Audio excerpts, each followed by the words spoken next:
So I have something to tell you.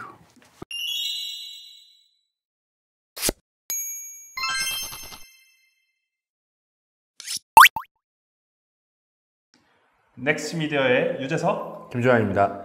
이건 진짜 어색한데요. 맨날 할 때마다 느끼는 건데. 아무튼 이게 5번째 방송이 될 겁니다. 네. 순서가 어떻게 될지 어떻게 아시고? 저희 다 미리 찍어서 모아놓잖아요. 여러분 아카이브가 있습니다. 아카이브가. 네네. 항상 저장해놓고 방송을 진행하죠. 네, 오늘 주제는 아마존 그 비디오 공략에 대한 이야기들을 좀 해보고 싶은데요. 그 이유가 뭔가요? 아마존 비디오는 역시 넷플릭스 얘기를 매번 하다 보니까 이제 좀 지겨워져서 하는 건 아니고요. 네네. 넷플릭스를 어떻게 보면 글로벌적인 관점에서 유일하게 대항할 수 있는 그리고 그만큼의 규모를 가지고 있는 업체라고 볼 수 있을 것 같습니다. 아니 이거 본인이 돈 받고 보고 써가지고 그거 떼우려고 하는 거 아니에요? 여러분 한국 콘텐츠 진흥원의 요어로에 보시면 제가 올린 글을 보실 수 있습니다. 네, 제목이 아마존 비디오 다이렉트에 담긴 전략과 야심이라는 보고서인데요. 그거 지금 우려먹으려고 나오셨습니다. 예. 왜 준비 안 하시는 거예요, 도대체?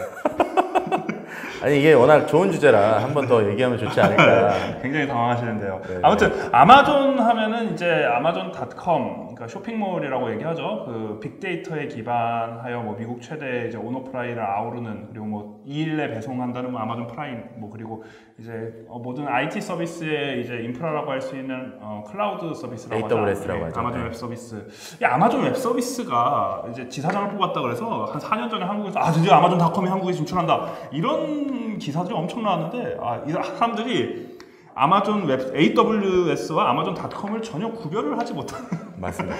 AWS가 들어왔다고 해서 그 아마존 비디오나 아마존 서비스가 들어오는 건 절대 아니죠. 그렇죠. 아마존은 일단 물류센터가 생겨야 되고, 그다음에 아마존 커머스가 들어오기 위한 기반 시설들이 다 들어가고 굉장히 많은 사람들이 필요로 합니다. 그렇죠. 근데 그 이후로 3년 동안 AWS 못 뽑는다 그러면 아마존.com 드디어 한국 진출하나. 제정신이 아닌 거죠? 사랑합니다. 네.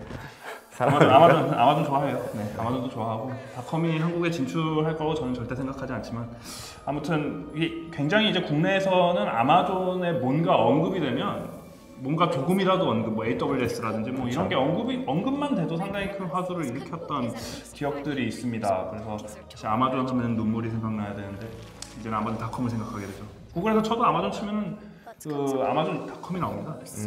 아무튼 그 기업이 이제 비디오도 한다는 얘기인가요? 아마존 비디오를 서비스 시작한 지 2011년, 벌써 5년이 됐고요. 5년이나 됐는데 저희가 모르는 거면 이거 듣보잡 아닙니까? 듣보잡 시리즈는 이제 여기서 종결했으면 좋겠습니다. 네, 그렇죠. 말씀하세요. AWS, 아까 AWS 자꾸 얘기하셔서 계속 당황하시는데. AWS는 제 전문 분야가 아닙니다. 아마존 비디오 서비스는 2011년부터 서비스를 했고요. 그리고 아마존 인스턴트 비디오와 아마존 프라임 비디오를 두 가지로 나눠져 있었습니다. 아마존 프라임 비디오는 보통 월 99불에, 연간 99불만 내면 원래 아까 얘기했던 쇼핑에 대한 이틀에 2일 무료 배송, 그런 것들, 아니면 뭐 프라임 고객들을 위한 할인가, 이런 것들을 많이 해줬던 서비스인데, 거기에 추가로 비디오를 무료로 볼 수 있는 서비스들을 제공했던 게 아마존 프라임 비디오입니다. 그러면은 뭐 그 비디오의 형식은 뭐 스트리밍 형식인가요? SVOD 서비스를 볼 수 있을 것 같고요. SVOD란 자막으로 보여주십시오. 서브스크립션 비디오 온디맨드 서비스를 말씀드리는 거고요. 그 다음에 아마존 인스턴트 비디오라는 서비스는 또 따로 존재했어요. 원래 아마존 자체가 커머스 기업이지 않습니까? 그렇죠. 그래서 컨텐츠 하나하나마다 책을 팔듯이 영화나 TV 시리즈도 판매를 하고 있었죠. 그래서 뭐 TV 시리즈의 하나 에피소드를 한 편당 2.9불이라든가 아니면 영화를 14.9불 이런 식으로 판매를 하고 있었습니다. 물론 DVD나 블루레이도 팔지만 인터넷으로도 디지털 컨텐츠로 판매를 하고 있었던 거죠. 그렇군요. 그것들이 최근에 아마존 프라임 인스턴트 비디오라는 통합적인, 그러니까 아마존 비디오라고 통칭돼서 얘기를 했던 거고요. 근데 지금까지 연간 99불이라는 비용으로 지불을 했었는데, 넷플릭스는 아시겠지만 7.9불과 7.99불, 9.99불, 그 다음에 11.99불이라는 세 가지 요금제로 제공을 하고 있었어요. 근데 아마존은 연간 금액이라는 거죠. 그래서 그런 게 쇼핑을 하려는 의도가 없는 고객들한테는 좀 적합하지 않은 서비스가 됩니다. 그래서 젊은 세대들한테는 오히려 좀 친숙하지 않은. 그래서 듣보잡이 된 거군요. 그래서 실제로 가입자들은 연간 6천만 명이 넘어요, 미국에서만.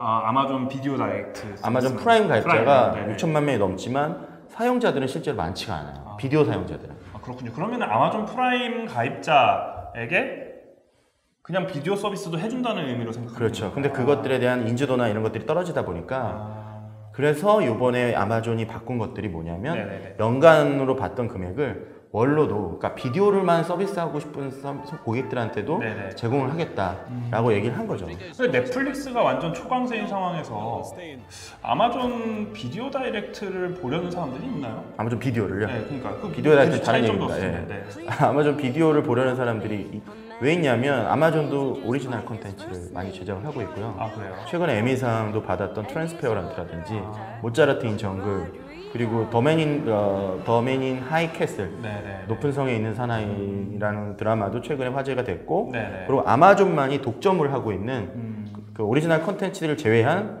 비디오, 뭐 약간 다른 콘텐츠도 많습니다. 또 최근에 ABC 그 USA 네트워크에서 굉장히 화제가 됐던 더 로봇이라는 그 드라마도 있고요. 그런 것들은 넷플릭스가 아닌 아마존에서만 볼 수가 있습니다. 그렇군요. 그러니까 아마존만의 어떤 수급과 그리고 이제 어떤 자체 오리지널 컨텐츠로 승부를 보겠다라는 좀 의도로 보이는데요. 실제로 그럼 아마존 비디오 다이렉트, 아마존 비디오 서비스를 보는 좀 지표가 있을까요? 얼마나 많은 사람들이 본다거나. 예를 들어 보통 넷플릭스를 70% 정도 본다고 하면 아마존은 30% 정도 고객들이 보고 미국 기점으로 봤을 때. 그 다음에 훌루가 한 15%에서 그럼 115%지 않습니까? 뭐 외계인이 봅니까? 중복되게 봅니다. 중복. 왜냐면 보통은 그럼 돈을 여기도 내고 저기도 내요? 그러니까 아마존은 쇼핑을 위해서 했던 거고, 그다음 넷플릭스는 비디오를 위해서 했던 건데, 그런 것들이 이제 합쳐지다 보니까 중복이 되는 거고요. 그래서 궁극적으로는 사실 훌루 같은 서비스가 굉장히 그래서 위험하죠. 왜 위험합니까? 왜 위험해? 훌루는 넷플릭스는 기본적으로 비디오를 본다. 그리고 아마존은 쇼핑을 한다.